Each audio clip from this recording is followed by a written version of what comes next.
Pemirsa, kita beralih ke informasi lainnya. 3 pejabat sementara bupati akan dikukuhkan untuk menggantikan bupati definitif yang mengajukan izin cuti tanpa tanggungan negara untuk mengikuti kontestasi Pilkada 2024 mendatang. Mendagri telah menetapkan 3 pejabat sementara atau PJS Kepala Daerah di Provinsi Sumatera Selatan dengan penunjukan ketiga PJS Kepala Daerah tersebut lantaran Bupati Wali Kota definitif mengajukan izin cuti tanpa tanggungan negara selama 2 bulan sejak tanggal 25 September hingga 25 November 2024 dikarenakan mengikuti kontestasi Pilkada serentak pada November 2024 mendatang. Ketiga kepala daerah yang ikut pilkada tersebut diantaranya Bupati Ogan Ilir Pancawijaya Akbar, Bupati Ogan Komering Ulu Timur Lanosin, dan Bupati Musirawas Ratna Mahmud.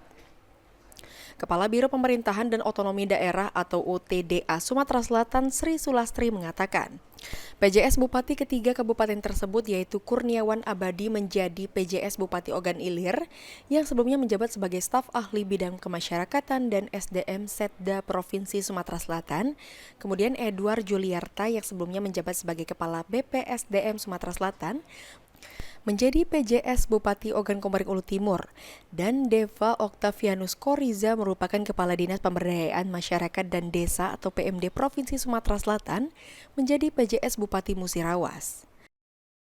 Jadi dari 3 kabupaten itu OI itu nanti PJS-nya Pak Kurniawan Abadi, sebelumnya adalah staf ahli kemasyarakatan SDM Setda Provinsi Sumatera Selatan.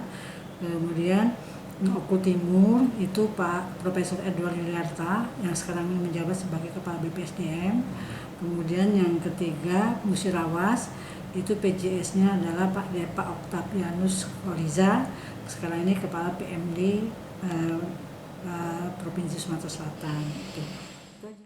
Sementara untuk Kabupaten Musirawas Utara, Bupati Devi Suhartoni yang juga akan maju kembali di pemilihan kepala daerah akan digantikan wakilnya Inayatullah sebagai pelaksana tugas atau PLT Bupati Musirawas Utara, dan selanjutnya ketiga PJS Bupati tersebut akan dikukuhkan oleh PJ Gubernur Sumatera Selatan Ellen Setiadi pada 24 September 2024 pada pukul 14.00 waktu Indonesia Barat.